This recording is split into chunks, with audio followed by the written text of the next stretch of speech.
You're always saying you're cold, so I set up a bonfire in the yard for you. Go warm yourself up there. Freezing from the cold, my mother-in-law pointed to the backyard visible from the window.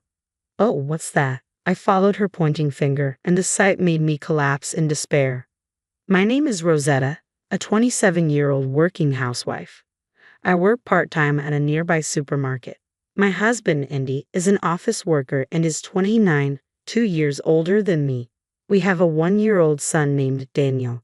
About a year before Daniel was born, we started living with Andy's family. Andy's father had passed away before our marriage, and since his mother was living alone, we decided to live together to save money for our child.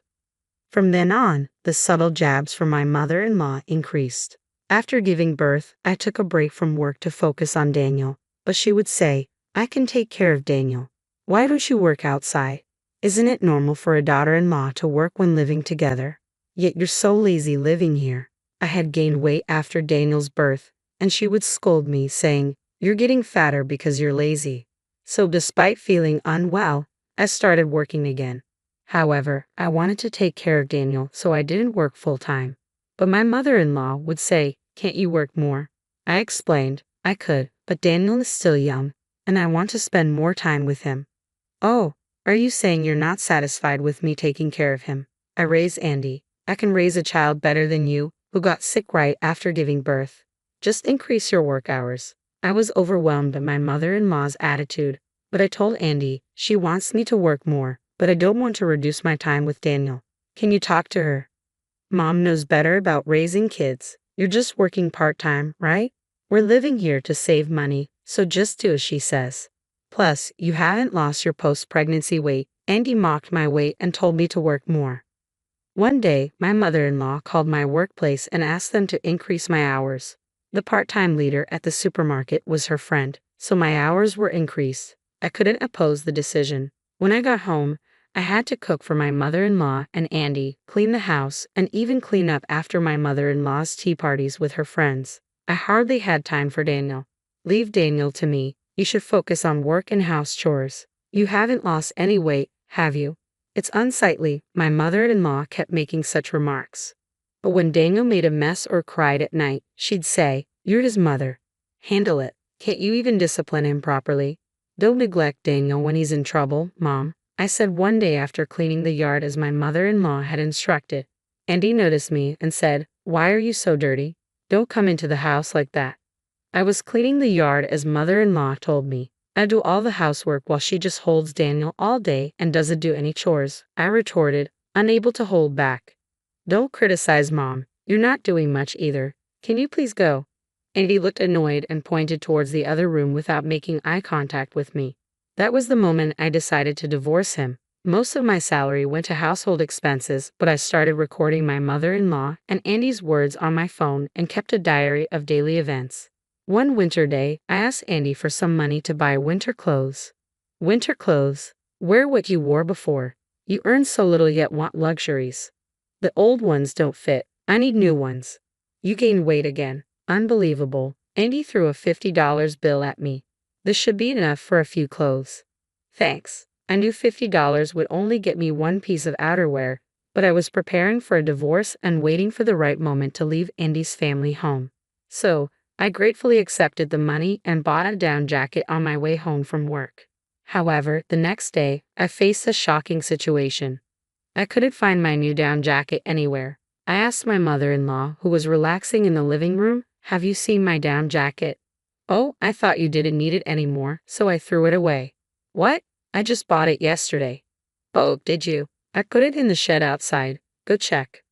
I rushed to the shed only to find the jacket mixed with the trash. I picked it up and tried to clean it outside in the freezing winter, but it still smelled. I knew if I brought it inside, my mother-in-law and Andy would complain, so I hand-washed it late at night.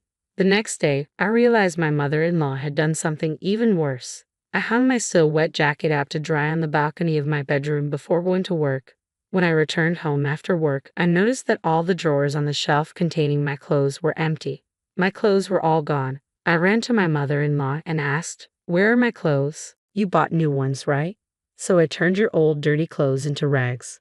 Now you can clean the house with them." I checked the cleaning closet and found rags made from my clothes. I also noticed my jacket, which was still drying outside, was gone. You're always saying you're cold, so I made a bonfire for you in the yard. Before I knew it, my mother-in-law was standing at the entrance to my bedroom, smiling slightly at me.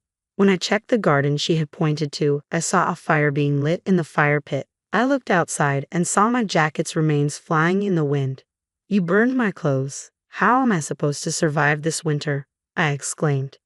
You're chubby, so you'll be fine, my mother-in-law retorted, smirking as she walked away.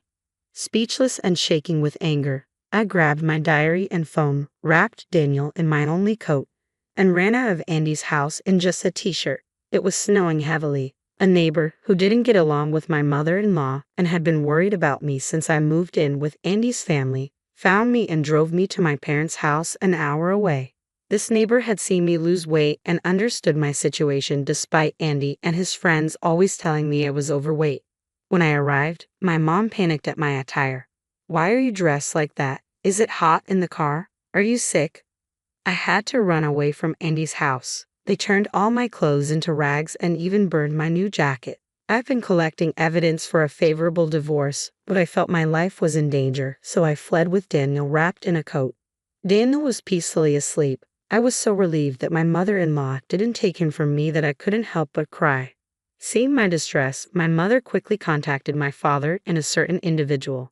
The next day, responding to my mother's call, Andy's grandmother, whom I'll call Grandma, arrived at our home. It turns out my father and Andy's father were old friends, and Grandma and my dad still kept in touch.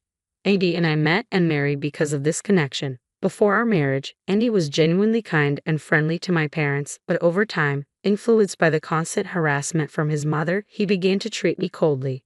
When I explained everything with evidence, Grandma was even more furious than my parents. She immediately contacted a lawyer and arranged for my divorce. A few days later, after leaving Daniel with my sister who lives nearby, my parents' grandma, the lawyer, and I visited Andy's family home. As we arrived, my mother-in-law stormed out shouting, "Where's Daniel, you kidnappers?" But when Grandma stepped forward, she retorted, "Who are you calling a kidnapper, you money grubber?"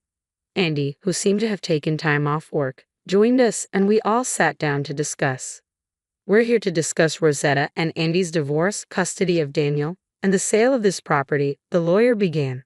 What do you mean by selling the land? It's Dad's ancestral home, and Mom inherited it. You can't just sell it. Andy laughed mockingly at the lawyer's words.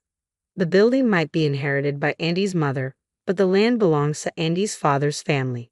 We've been overlooking the unpaid land rent out of goodwill, but now we'll be claiming the overdue amount and selling the land, the lawyer explained, handing over a document detailing the unpaid rent for several years since Andy's father passed away.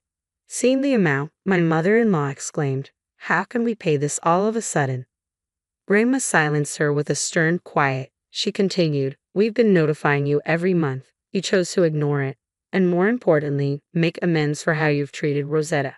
Rosetta's accusations, she's my daughter-in-law. Why should it concern anyone else? Besides, Rosetta is probably just making things up. She always lied to get out of chores and work," my mother-in-law insisted, shouting at Grandma.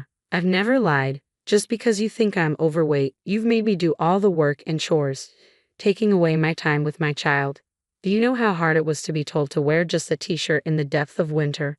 You've been spreading these lies to everyone, claiming I'm eager to slack off," I said. The mother-in-law smirked, but when I played back the recorded snide remarks from her and Andy on my phone, she exclaimed, "That's fabricated." I then rushed to the closet, grabbed a rag made from my clothes, and slammed it on the table.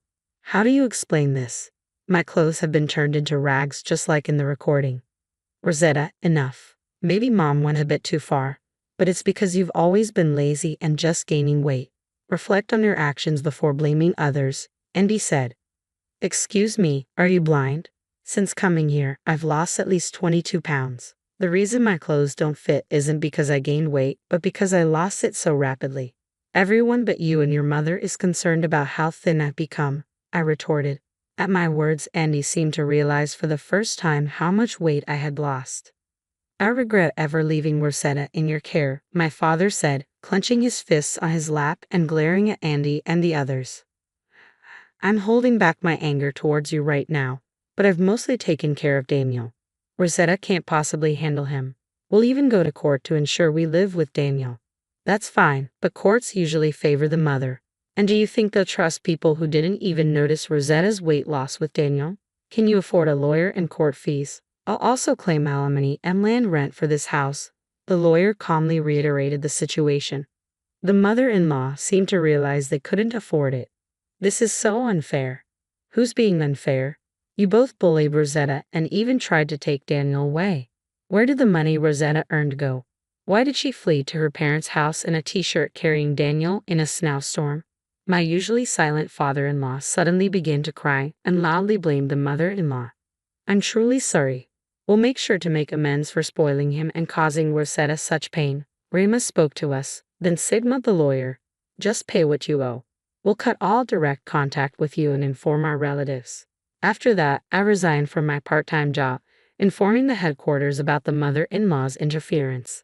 The company apologized. While I never heard about any punishment for the mother-in-law's acquaintance, I was told they'd ensure no power imbalances among part-timers.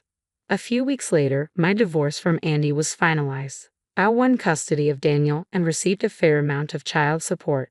The mother-in-law couldn't afford the land rent, so Andy had to cover it. But with the divorce settlement and child support, he struggled to pay. If he continues, they might have to vacate and demolish their house. Grandma joked, if the house is gone, the land will sell for more. Now I'm living with my parents, cherishing the time with Daniel. My father runs a company and I plan to work there once Daniel is older. I'm using the divorce settlement to buy new clothes, enjoying coordinating outfits with Daniel. I look forward to spending even more time with him in the future.